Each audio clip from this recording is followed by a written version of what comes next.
Chers internautateurs et internautatrices, c'est plus fort que moi, je ne peux pas ne pas utiliser ce terme au bout d'un moment. Bienvenue dans cette interview toute particulière et spéciale puisque nous sommes au Festival des Jeux de la ville de Saint-Ouen. Et de manière paradoxale et amusante, j'ai avec moi Madame Nadine Seul du Festival international, celui-là, des Jeux de la ville de Cannes. Comment ça va bien? Eh bien ça va très bien, ravi de te revoir. C'est très étonnant parce que on fait des Trick Track TV en live à Cannes depuis 3, 4, 5 ans. Et il a fallu qu'on se retrouve à Saint-Ouen pour que la première fois, tu viennes quasiment parler avec toi. On s'est peut-être vu à Cannes une fois, non? Tu es venu nous parler? Peut-être, non, mais j'ai même pas l'impression. Non, tu es tellement occupé voilà, que tu ne peux pas venir nous parler. C'est dingue, il faut venir là. Et si tu es là, c'est parce que pendant ce festival, organisé par la commune, par le conseil général ou régional, il y a un stand Asdor. Asdor, tout à fait. C'est-à-dire? C'est très bien que tu fasses cette interview alors que je suis ici à Saint-Ouen et pas à Cannes, parce que, comme tu le sais, pour le Festival international des Jeux, il faut que le jeu soit présent partout et le plus largement possible. Et donc, dès la création du festival, il y a fort longtemps, 1986, on a vraiment souhaité travailler dans la complémentarité et en nouant des relations avec d'autres manifestations ludiques. Parce que c'est sûr, tout le monde ne peut pas venir à Cannes. On était 150 000 lors du dernier festival. Mais bon, toute la France ne peut pas venir à Cannes. Sud, même si c'est très beau. Exactement. Donc c'est important qu'il y ait beaucoup de manifestations ludiques, des festivals, des animations un petit peu partout. Et pas simplement dans les bars à jeux, dans les ludothèques, mais aussi dans des lieux comme ici où le public, joueur occasionnel souvent, découvre tous les univers de jeux et en plus à travers de bons jeux. Et c'est pour ça que... Quand il est question de bons jeux, il y a la sélection de l'Asdor. Et voilà, quand on parle de bons jeux, on parle souvent du label Asdor Jeux de l'année qui a été créé à Cannes. Et depuis 25 ans, on essaie de présenter des jeux accessibles au plus grand nombre, mais aussi des jeux un peu moins fastoches, pour les amateurs éclairés, pour les gros joueurs. Ceux qui ont du poil. Ceux qui ont du poil bien dru, comme tu sais, parce qu'il est vraiment important de pouvoir proposer tout un éventail de jeux. Donc cette année, le Festival de Saint-Ouen fête ses 25 ans et c'est également le 25e anniversaire du label Asdor. Donc une occasion pour faire des animations croisées et présenter, je pense, ils ont sélectionné à peu près 80 jeux qui ont été nommés ou pendant les 25 à Cannes. ans. D'accord. Tout à fait. Okay. Mais c'est pas la première fois que ça se passe ici quand même. Moi j'avais vu, j'étais venu 2 ou 3 fois, il y avait déjà, alors c'est peut-être la présence de Catherine qui est dans le jury depuis très longtemps, cette envie, ce besoin aussi de présenter à Saint-Ouen. Ce qui se passe, c'est que les jeux primés par notre jury, les jeux nommés, primés, sont de très bons jeux. Donc fatalement, on les retrouve tout au long de l'année sur les festivals de renom comme celui de Saint-Ouen. On va pouvoir les trouver au festival de Parthenay au mois de juillet. Là, ces dernières semaines, on les a trouvés à Valence, à Grenoble, à Choisy. Enfin, il ne passe pas une semaine sans que les jeux primés à Cannes soient présentés dans d'autres lieux. Alors, puisque le festival existe depuis assez longtemps, puisque toi tu t'en occupes quasiment depuis le début. Exact. Voilà. Tu as tourné un petit peu dans tous les festivals que tu viens de citer. Tu as changé, tu as senti une évolution, un changement dans l'organisation? Est-ce que ça se professionnalise? Est-ce que ça s'improvise moins? Il y en a plus? Est-ce que les villes... Parce que Cannes, on le sait, ça existe par la volonté de la municipalité, d'une équipe qui a envie que ça existe. Donc il y a du politique derrière, parce qu'il y a besoin d'argent pour que ça existe. On sait à quel point Cannes ne pourrait pas exister sans l'aide de la ville. Saint-Ouen, c'est pareil. Ils ont une aide de la commune, du conseil général. Est-ce que ça a beaucoup évolué ou quel changement tu as vu en 25 ans? Tout à fait. Lorsqu'en 86, on a créé le Festival des Jeux, on a été la première manifestation d'envergure à mettre le jeu à l'honneur. D'ailleurs avec la ville de Boulogne-Billancourt, également avec la Ludo de Boulogne qui a créé aussi la même année à peu près un festival, et puis Parthenay quelques mois plus tard. Et c'est vrai qu'on comptait les festivals de jeux sur les doigts des deux mains. Ouais. Maintenant, ils ne passent pas une semaine sans qu'on ait des manifestations dans toute la France. Il n'y a qu'à voir sur Trick Track d'ailleurs. On en annonce beaucoup, oui. Sur ton agenda, il y en a beaucoup. Agenda, il y en a tout le temps. Alors peut-être pas aussi important que les grands festivals dont on a parlé, mais on note une évolution certaine. De plus en plus de collectivités territoriales me téléphonent, viennent visiter le Festival des Jeux pour voir un petit peu s'il y a vraiment un intérêt du public pour la chose ludique.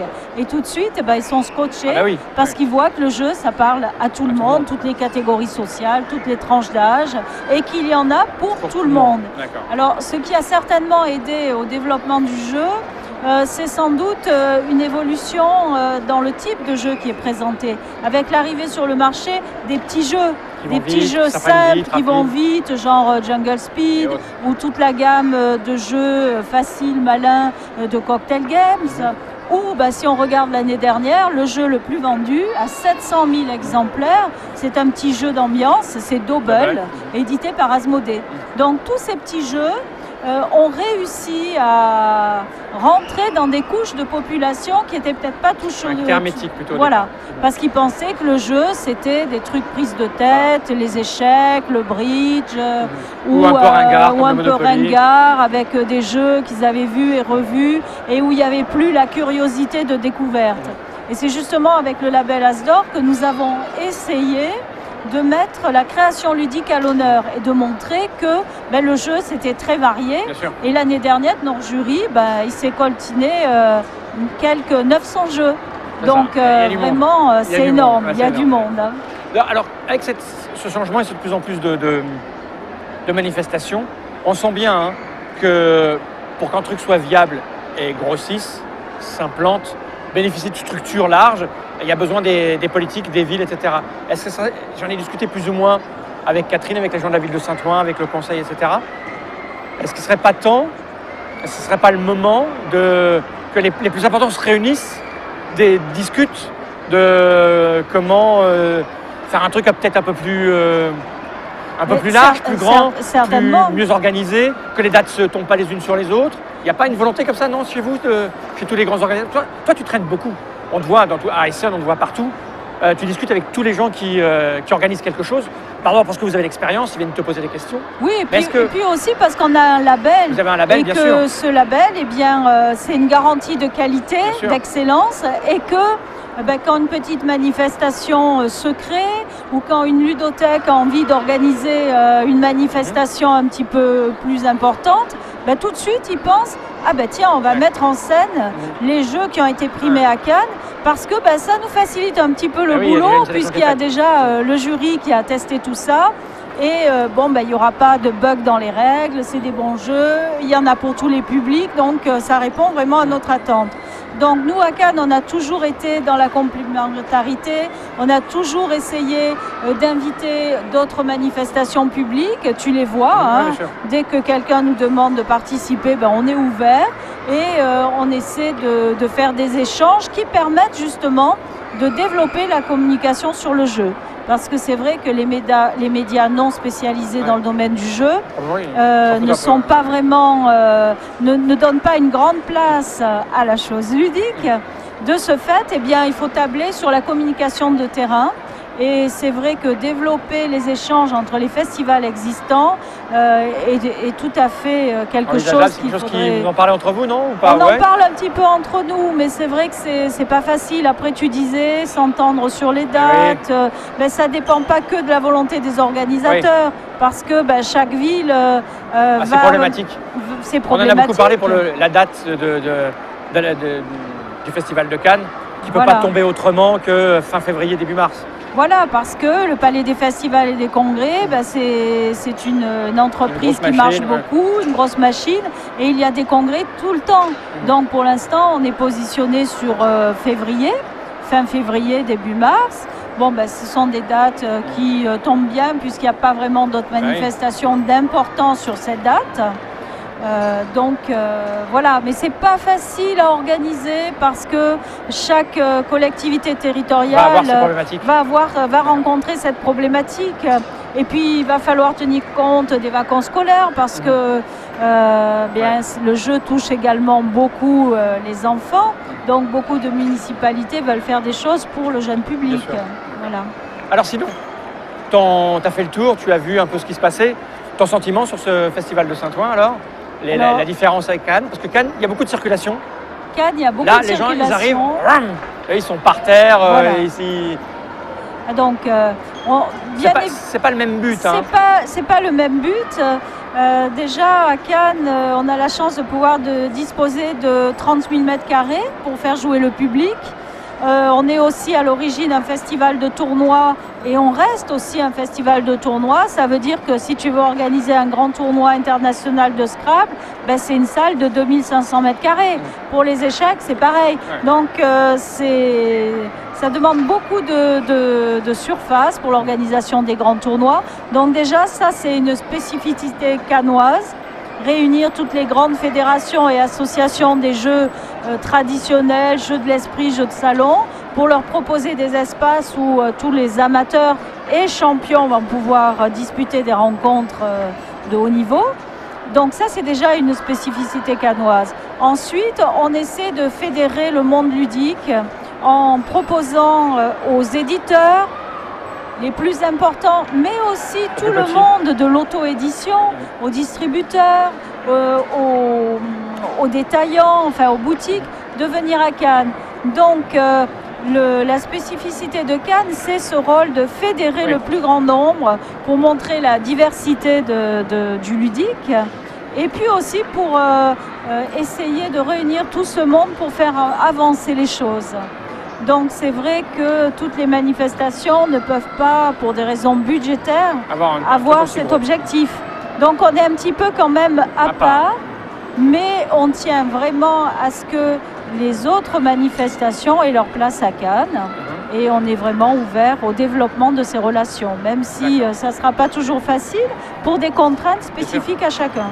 Et là, pour l'espace Asdor, vous travaillez ensemble, vous avez fourni des bannières, des machins, vous êtes débrouillés pour qu'ils aient les jeux, etc. Comment ça se passe? Bien, donc nous, on a de la PLV, des bannières Asdor.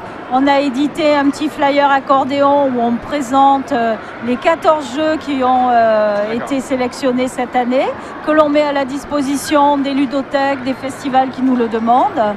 Ensuite, on essaie d'intervenir si c'est nécessaire, mais c'est de moins en moins le cas puisque les éditeurs jouent vraiment bien le jeu, les auteurs aussi, de mettre en contact les éditeurs, auteurs primés, récompensés à Cannes avec les festivals qui veulent faire de l'animation. Donc on essaie avec des petits moyens, mais avec une réelle volonté de mettre en contact les bonnes personnes avec les bons animateurs. Et je pense que ça marche. Mais il faut dire aussi que les éditeurs sont de plus en plus conscients de l'importance de s'ouvrir au public et de faire de la communication terrain, d'ouvrir les boîtes de jeux et de faire jouer le public. Donc c'est pour ça que des manifestations de ce type sont bien vues des éditeurs qui jouent le jeu, envoient des boîtes de jeux et soutiennent la manifestation. Ok, merci Nadine. C'est rigolo de discuter de ça ici. Et voilà. Et peut-être qu'à Cannes l'année prochaine, on recevra déjà de Saint-Ouen, on verra comment ça s'est passé et quels sont les maillages et les imbrications qui sont en train de se mettre en place. On se retrouve bientôt. De rien, Nadine. Bientôt. À bientôt. On va regarder les notes et on va lui faire un petit signe pour le générique final en direct de Saint-Ouen ou en quasi direct. Générique.